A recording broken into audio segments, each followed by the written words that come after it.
So good evening dear students of grade 10. Right now today we are going to continue the previous video class session. Already మనం previous video class session లో మనం linear equation in two variable యొక్క introduction, అలాగే basic foundation and అలాగే దాని యొక్క form ఏంటి, అందులో ఉన్నటువంటి టూ వేరియబుల్స్ ఏంటి, అలాగే కోఎఫిషియన్స్ ఏంటి, అలాగే వాటి నుంచి వచ్చినటువంటి 3 డిఫరెంట్ కేసెస్ ఏంటి, అలాగే దీనికి సంబంధించినటువంటి ఫండమెంటల్స్ అన్ని కూడా డిస్కస్ చేసుకోవడం జరిగింది. సో ఆల్రెడీ మనం దాని యొక్క ఇంట్రడక్షన్ ఎవరైతే మిస్ అయ్యారో, so just once visit that video class and you can have that listen to that class one so that you can get the clarity of the second continuation part. Okay, అయితే మనం previous video class session లో linear equation in two variables కి సంబంధించినటువంటి introduction అనేది చాలా క్లారిటీగా చెప్పుకోవడం జరిగింది. ఒక్కసారి అది 1 minute లో రీక్యాప్ చేస్తే, so linear equation in two variables అంటే ఆ టూ వేరియబుల్స్ ఏముంటాయి, ఒకటి ఎక్స్ ఇంకొకటి వై అనమాట. సో ఆ ఎక్స్ అండ్ వై ని మనం టూ వేరియబుల్స్ కింద ట్రీట్ చేస్తాం. అండ్ అలాగే A1 A2 అన్నవి ఏంటి, ఎక్స్ యొక్క కోఎఫిషియన్స్ అనమాట. అలాగే B1 B2 అంటే ఏంటి, వై యొక్క కోఎఫిషియన్స్ అనమాట. అలాగే C1 C2 అంటే ఏంటి, కాన్స్టెంట్స్ అనమాట. సో ఇప్పుడు వీటిని బేస్ చేసుకుని లీనియర్ ఈక్వేషన్ ఏ ఫామ్ లో ఉంటుంది, A1x plus B1y plus C1 equal to 0 and అలాగే A2x plus B2y plus C2 equal to 0. So మనకి ఆ రెండు ఈక్వేషన్స్ ని కలిపి linear equation in two variables. ఎందుకంటే ఫస్ట్ ఈక్వేషన్ తీసుకున్నాం అనుకోండి, A1x plus B1y plus C1 equal to 0 అని చెప్తున్నాం. అక్కడ రెండు వేరియబుల్స్ ఉన్నాయి, ఎక్స్ వై ఉన్నాయి. అలాగే A1 ఉంది, B1 ఉంది. అలాగే second equation A2x plus B2y plus C2 equal to 0. ఆ ఈక్వేషన్ తీసుకుందాం అనుకోండి, అక్కడ కూడా మళ్ళీ మనకి టూ వేరియబుల్స్ ఎక్స్ ఉంది, వై ఉంది. దాంతో పాటు A2 ఉంది, B2 ఉంది, C2 ఉంది. సో వాటి యొక్క జనరల్ ఫామ్ ఏంటి, A1x plus B1y plus C1 equal to 0 and అలాగే A2x plus B2y plus C2 equal to 0. So అది linear equation in two variables యొక్క జనరల్ ఫామ్ అనమాట. అయితే ఇప్పుడు వాటి యొక్క కండిషన్స్ ని బేస్ చేసుకుని, అంటే ఆ టూ లైన్స్ అన్నవి అంటే basing on A1 A2 B1 B2 C1 C2 వాటి యొక్క వాల్యూస్ ని బేస్ చేసుకుని ఆ టూ లైన్స్ 3 డిఫరెంట్ కేసెస్ లో ఉంటాయి అనమాట. అయితే ఆ టూ లైన్స్ ఇంటర్సెక్టింగ్ అయినా అవ్వాలి, లేదా ఆ టూ లైన్స్ ప్యారలల్ అయినా అవ్వాలి, లేదా ఆ టూ లైన్స్ కోఇన్సిడెంట్ అయినా అవ్వాలన్నమాట. అయితే ఆ కండిషన్స్ ఏంటి, ఒకవేళ కనుక ఆ ఇంటర్సెక్టింగ్ అయితే సొల్యూషన్ ఎలా ఉంటుంది, ప్యారలల్ అయితే సొల్యూషన్ ఎలా ఉంటుంది, అండ్ అలాగే కోఇన్సిడెంట్ అయితే సొల్యూషన్ ఎలా ఉంటుంది, ఇవి మనకి ఇప్పుడు చాలా క్లియర్ కట్ గా టేబులర్ ఫామ్ లో మీకు మెన్షన్ చేయడం జరిగింది. ఒకసారి మీరు అబ్జర్వ్ చేస్తే ఈ టేబులర్ ఫామ్ లో మీరు ఫస్ట్ హెడ్డింగ్స్ చూడండి. ఫస్ట్ సీరియల్ నెంబర్, అంటే మనకి 3 డిఫరెంట్ కేసెస్ వస్తాయని చెప్పాం. ఆ 3 డిఫరెంట్ కేసెస్ ఏంటి, ఒకటి ఇంటర్సెక్టింగ్, ఇంకొకటి ప్యారలల్, ఇంకొకటి కోఇన్సిడెంట్ అనమాట. సో అవి సీరియల్ నెంబరు. అండ్ అలాగే కండిషన్స్ చెప్పాం కదా, A1 A2 B1 B2 C1 C2 base చేసుకుని కండిషన్స్. అండ్ అలాగే ఈ కండిషన్స్ బట్టి అది ఏ type of line, intersecting parallel coincident, ఇది టైప్ అనమాట. ఒకవేళ ఈ టైప్ బట్టి అక్కడ ఏ టైప్ ఆఫ్ సొల్యూషన్ అని ఉంటుంది. ఒకవేళ ఇంటర్సెక్టింగ్ అయితే అది ఏ టైప్ ఆఫ్ సొల్యూషన్, ప్యారలల్ అయితే అది ఏ టైప్ ఆఫ్ సొల్యూషన్, కోఇన్సిడెంట్ అయితే అది ఏ టైప్ ఆఫ్ సొల్యూషన్. తర్వాత దాని యొక్క నేచర్ అంటే ఏంటి, ఆ టూ లైన్స్ అంటే A1x B1y C1 అలాగే A2x B2y C2 ఆ టూ లైన్స్ అంటే నేచర్ అంటే ఏం చెప్తాం, కన్సిస్టెంట్ గా ఉన్నాయా, ఇన్కన్సిస్టెంట్ గా ఉన్నాయా అనేది అలా దాని యొక్క నేచర్ బట్టి చెప్తాం అనమాట. కన్సిస్టెంట్ అంటే ఏంటి, ఎప్పుడూ కూడా మనం గుర్తుపెట్టుకోవాల్సిన ఒక వర్డ్ మీరు అబ్జర్వ్ చేయండి.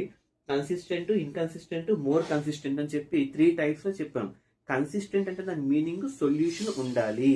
ఓకే, టూ లైన్స్ ఎప్పుడూ కూడా కన్సిస్టెంట్ గా ఉన్నాయి అంటే దాని అర్థము ఆ రెండు లైన్స్ కి సొల్యూషన్ ఉంది అని అర్థం అనమాట. ఒకవేళ ఆ టూ లైన్స్ కి సొల్యూషన్ లేకపోతే అది ఇన్కన్సిస్టెంట్ అవుతుంది. ఇప్పుడు చూద్దాం మనం. ఓకే, సో ఇప్పుడు మనం చెప్పుకున్నటువంటిగా ఫస్ట్ కేస్ చూడండి. మీరు అబ్జర్వ్ చేస్తే ఫస్ట్ కేస్ ఒకసారి try to observe the first case. అంటే మనం చెప్పుకున్నాం A1x B1y ప్లస్ C1 అలాగే A2x plus B2y plus C2 equal to 0. అందులో ఫస్ట్ కేస్ చూడండి, A1 A2 B1 B2 రెండు కూడా ఈక్వల్ గా లేకపోతే, అంటే A1 by A2 not equal to B1 by B2 అంటే దాని అర్థము A1 A2 అంటే ఏంటి, మనకి ఎక్స్ యొక్క కోఎఫిషియన్స్, B1 B2 అంటే ఏంటి, వై యొక్క కోఎఫిషియన్స్. అంటే ఎక్స్ యొక్క కోఎఫిషియన్స్ వై యొక్క కోఎఫిషియన్స్ ఈక్వల్ గా లేకపోతే, అంటే A1 A2 B1 B2 equal గా లేకపోతే దాన్ని A1 by A2 not equal to B1 by B2 కనుక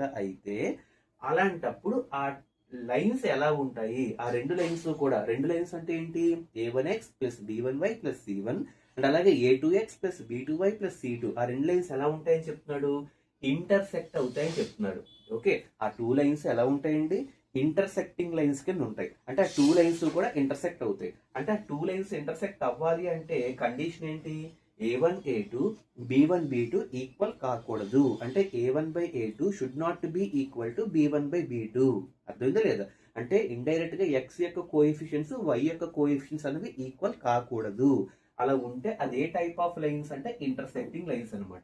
ఇంటర్సెక్టింగ్ లైన్స్ అంటే ఏంటి, మనకి ఒక ఎక్స్ షేప్ లో వచ్చి ఎక్కడో ఒక పాయింట్ దగ్గర మీట్ అవుతాయి. ఇంటర్సెక్టింగ్ అంటే ఏంటి, ఏదో ఒక పాయింట్ వద్ద మీట్ అవుతాయి. ఆ మీట్ అయినటువంటి పాయింట్ ని మనం యూనిక్ సొల్యూషన్. సొల్యూషన్ అంటే ఏంటి, దాన్ని బట్టి మనకి ఏమర్థమైంది, సొల్యూషన్ అంటే ఆ రెండు లైన్స్ ఎక్కడైతే కలుస్తాయో ఆ పాయింట్ ని మనం సొల్యూషన్ పాయింట్ అంటాం. సొల్యూషన్ అంటే ఏంటండి, ఆ రెండు లైన్స్ మనకి ఎక్కడైతే కలుస్తాయో ఆ కలిసిన పాయింట్ ని మనం సొల్యూషన్ పాయింట్ అంటాం. ఇంటర్సెక్టింగ్ లైన్స్ మనకి ఎక్స్ రూపంలో ఉంటాయి కాబట్టి ఏదో ఒక పాయింట్ వద్దే కలుస్తాయి. ఆ ఒక పాయింట్ ని మనం ఏమంటాం, యూనిక్ సొల్యూషన్ అంటాం. ఒక పాయింటే కాబట్టి యూనిక్. యూనిక్ అంటే ఒకటి, ఆ స్పెషల్ పాయింట్. ఓకే, యూనిక్ అంటే సంథింగ్ స్పెషల్. అలా యూనిక్ సొల్యూషన్ అంటే ఒక పాయింట్ వద్దే కలుస్తాయి.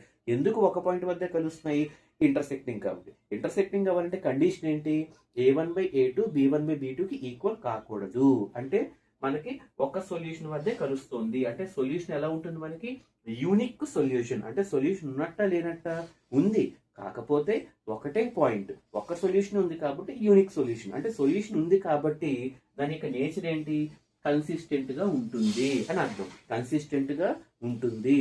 కన్సిస్టెంట్ గా ఉంది అంటే దాని అర్థం ఏంటి, సొల్యూషన్ ఉన్నట్టే. సొల్యూషన్ ఉన్న ప్రతి లైను కన్సిస్టెంట్ గా ఉంటుంది. అంటే కన్సిస్టెంట్ గా ఉంది అంటే దానికి సొల్యూషన్ ఉంది. సొల్యూషన్ ఉంది అంటే కన్సిస్టెంట్ గా ఉంటుంది. సొల్యూషన్ ఎలా ఉంది, ఎక్కువ సొల్యూషన్స్ లేవు, ఒక పాయింట్ వద్దే కలుస్తోంది. ఎందుకు కలుస్తోంది, ఇంటర్సెక్టింగ్ కాబట్టి. ఆ ఒక పాయింట్ ఏంటి, యూనిక్ సొల్యూషన్. కండిషన్ ఏంటి, a1 by a2 should not be equal to b1 by b2.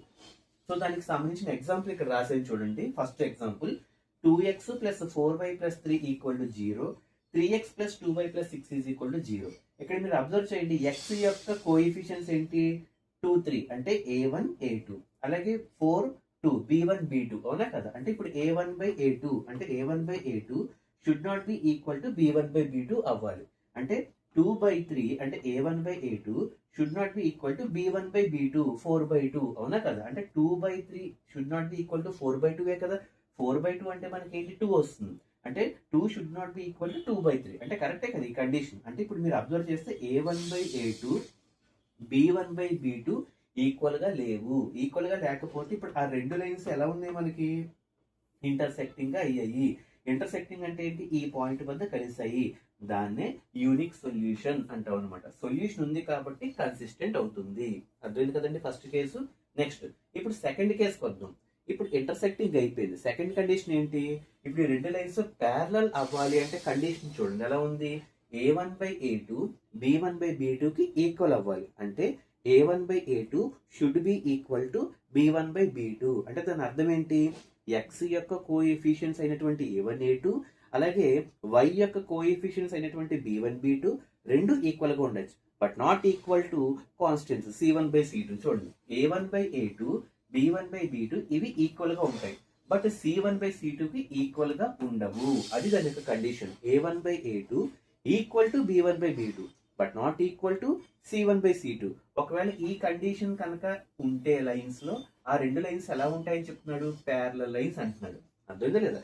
Parallel lines అవ్వాలి అంటే కండిషన్ ఏంటండి, a1 a2 b1 b2 రెండు ఈక్వల్ గా ఉండాలి. అంటే దాని అర్థం a1 a2 అంటే x యొక్క కోఎఫిషియన్స్, b1 b2 అంటే y యొక్క కోఎఫిషియన్స్ రెండు ఈక్వల్ గా ఉండొచ్చు. ఏవి, a1 by a2 should be equal to b1 by b2 but not equal to c1 by c2.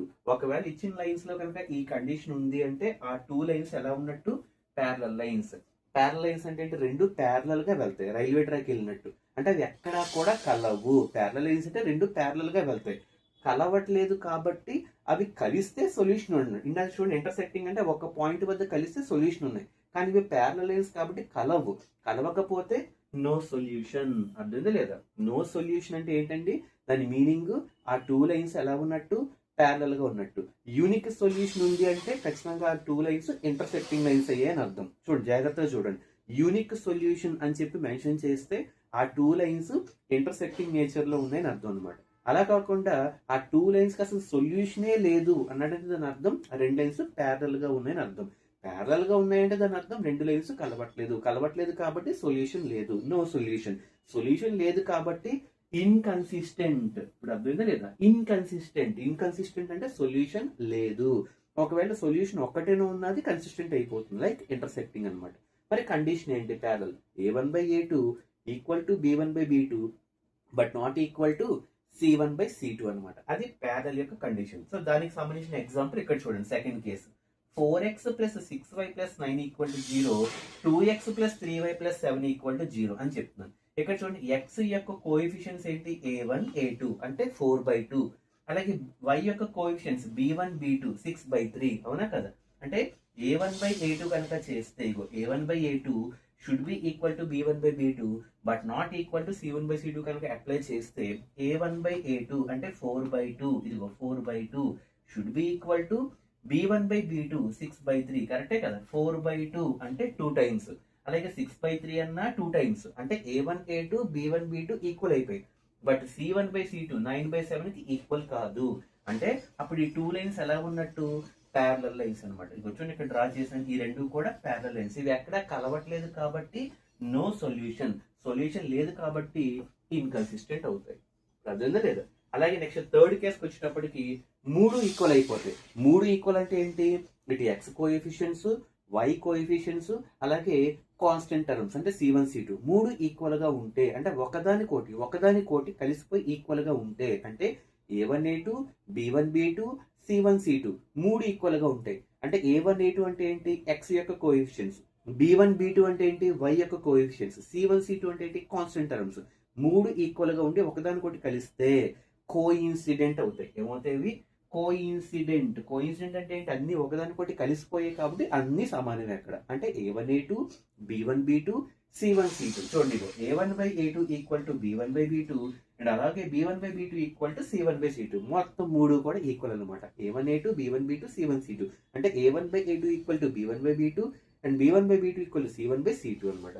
మొత్తం 3 ఈక్వల్ గా ఉంటే, అన్ని కలిసిపోతే దాన్ని కోఇన్సిడెంట్ లైన్స్ అంటాం. ఏమంటాం? కోఇన్సిడెంట్ లైన్స్ అంటాం. కలిసిపోయాయి కాబట్టి కలిసే కాబట్టి ఇన్ఫైనైట్లీ మెనీ సొల్యూషన్స్. చాలా సొల్యూషన్స్ ఉంటాయి. ఎందుకు? A1, A2 B1, B2 C1, C2 కలిసిపోయాయి కాబట్టి ఇన్ఫైనైట్లీ మెనీ సొల్యూషన్స్ అంటే దాని అర్థం ఏంటి? More stable. Okay, more stable గా ఉంది కాబట్టి మోర్ కన్సిస్టెంట్. ఇప్పుడు అర్థమైందా లేదా? మోర్ కన్సిస్టెంట్ అని ఎందుకు అన్నాము? మోర్ కన్సిస్టెంట్ అంటే ఏంటి? ఎక్కువ సొల్యూషన్స్ ఎందుకు వస్తున్నాయి? A1, A2 B1, B2 C1, C2 కలిసిపోయాయి కాబట్టి. కలిసిపోతే ఏ type of lines? Coincident lines అనమాట. అంటే condition A1/A2 equal to B1/B2 equal to C1/C2 అనమాట. సో మీరు అబ్జర్వ్ చేయండి, ఇక్కడ కూడా equation 2x + 3y + 4 = 0, 4x + 6y + 8 = 0. ఇలా 2 ఈక్వేషన్స్ తీసుకున్నాను. ఇక్కడ నేను కోఇన్సిడెంట్ కండిషన్స్ కనుక అప్లై చేస్తే A1/A2 అనేది B1/B2 అలాగే C1/C2 కూడా ఈక్వల్ అవ్వాలి. A1/A2 అంటే 2/4, ఇగో 2/4, B1/B2 3/6, 4/8 అంటే 4/8 అంటే 2 టేబుల్లో 1/2, అలాగే 3 టేబుల్లో 1/2, 4 టేబుల్లో 1/2. 1/2 ఈక్వల్ టు 1/2 అంటే అప్పుడు ఆ 2 లైన్స్ ఎలా ఉన్నట్టు మనకి? కోఇన్సిడెంట్ అంటే ఒకదాని మీద ఒకటి కలిసిపోతుంది అనమాట. కోఇన్సిడెంట్ లైన్స్ అలా కలిసిందంటే మనకి ఇన్ఫైనైట్లీ మెనీ సొల్యూషన్స్ ఉన్నాయి కాబట్టి మోర్ కన్సిస్టెంట్ అంటాం అనమాట. సో ఈ టేబుల్ కనుక మన గ్రిప్ లో ఉంటే మనకి ఎగ్జామినేషన్ లో మనకి ఫస్ట్ సెక్షన్ అయినటువంటి వెరీ షార్ట్ ఆన్సర్ క్వశ్చన్స్ లో 1 మార్క్ అనేది ఈజీగా గ్రాప్ చేయొచ్చు. Okay, so good evening, have a nice day.